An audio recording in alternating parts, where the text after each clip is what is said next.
2 months of waiting for the third race is over.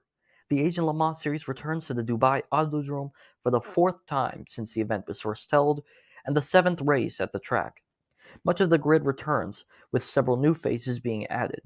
We'll be discussing all the changes that took place in between the first round, and what there is to expect coming up over the next 4 hours of action. As previously mentioned, the 2021 season saw a dramatic shift in the regular format for the series, with Dubai and Abu Dhabi being the temporary safe haven for teams to ship their equipment and run the season. However, the original schedule for the calendar was to have Suzuka be the season opener in late November 2020, an announcement made during the Shanghai race weekend in 2019.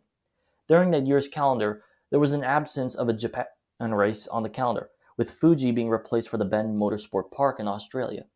Fuji had been on the calendar ever since the start of the series back in 2013, starting out as a 3-hour race in the first 2 years, a 2-hour race in the 2015-16 season, and 4 hours over the next 3 runnings.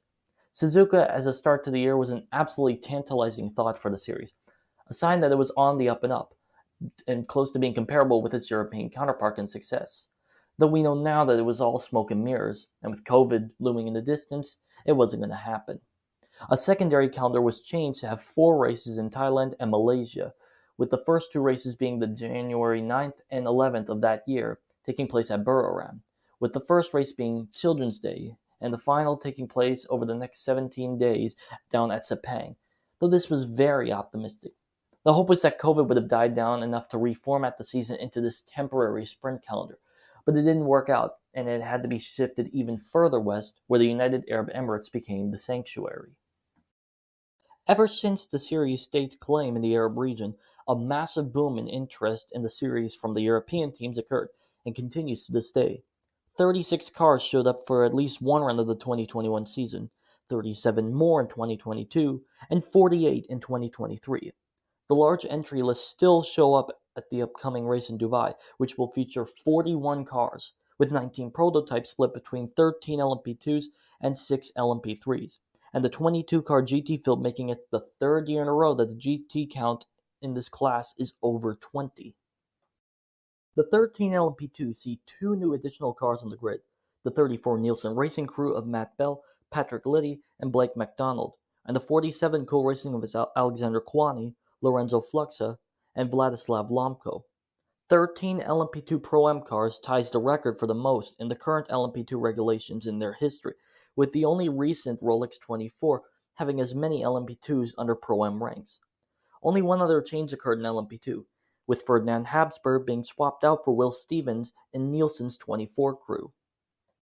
A new LMP3 car, the GG Classic cars of George Nakas and Fraser Ross. And there's some other minor driver changes, such as Cool Racing's number 17 losing Daniel Frost for the remainder of the year, as Frost is serving 2 years in the military for his home country of Singapore. Breton Racing number 26 swapped out Dan Scotch-DePole for John Corbett, and Viper Renisa Racing's number 65 does not have Josh Burden for the rest of the season either. GT had the most changes of any class, with 1 car in and 2 cars out. Car number 37, Craft Bamboo Racing, will not be racing for the rest of the 2024 season, alongside the number 56 Team Project 1 BMW, with a driver change that we'll get to later. In steps in number 98 Dragon Racing of Marco Pulcini, Nicola Marina Angeli, and Rui Andrade, as the local crew takes the jump to the Asian Le Mans Series for the first time ever. Driver swaps in class include Martin Conrad being swapped up for Anthony Liu in the number 7 Almanar racing machine, Liu having been one of the drivers for Craft Bamboo at Sepang, with Conrad stepping in and replacing Steve Jans at Get Speed number 9 car, an associate to Almanar. Other changes were the number 33 Herbert Motorsports team seeing Lauren Heinrich replace Matteo Cairoli. The number 43 Santalak Racing replaced Paul Everard with KFC's own Sean Galeo, a driver swap that resulted in the dropout of number 56 Team Project 1, at least temporarily. Everard is attempting the birth of his child, which threw the whole team out of whack and caused a driver swap. Finally, Jordan Love stepping in for Brock Feeney in the number 88 888 Engineering Mercedes for the final change.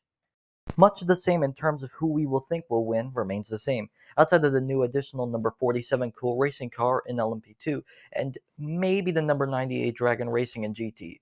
although these are less title contenders and more crews using it as prep for racing for their drivers and teams for the upcoming European seasons. LMP2 is led by the number 99 Racing in points with 43, with the number 4 CrowdStrike by APR crew not far behind in second with 33, and the number 83 AF Corsa in third. All LMP2 teams scored at least 2 points at Sepang, but with 13 cars in the class and the FIA point system only giving points to the top 10 finishers in the race outside of a pole position, it'll be harder than ever to score meaningful points in this class. LMP3 is led by the number 2 CD Sport, also with 43, with the number 17 Cool Racing having 40, and Breton Racing's number 26 having 33. High Class Racing and Viper Nisa Racing did not have great runs at Sepang, both only getting 4th and 5th in their classes both times, with Viper Nisa having retired from both races, denying them from scoring points in either of them. GT is led by the number 42 Santaloc Racing with 44 points. Number 91 Pure Racing lies in second with 33, and number 7 Almanar in third with 24.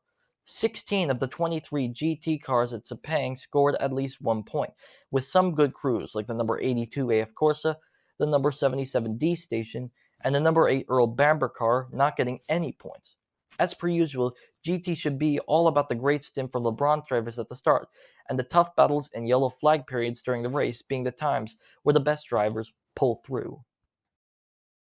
When is the race? 4 a.m. Eastern Standard Time or 1 p.m. local time in Dubai. Live and free on YouTube once again with qualifying too. Dubai just came off the 24-hour race a week prior, and the excitement rolls over into this week as well.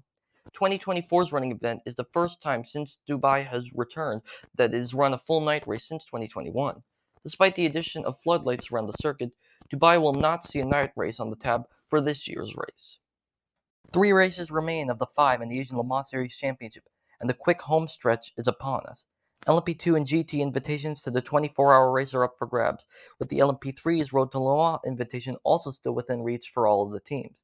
Who will win any of the classes and get there to take their crew to Le Mans will be one step closer to finding out on Sunday. Thank you so much for watching this video as well, and I hope you guys enjoy the races as much as I will.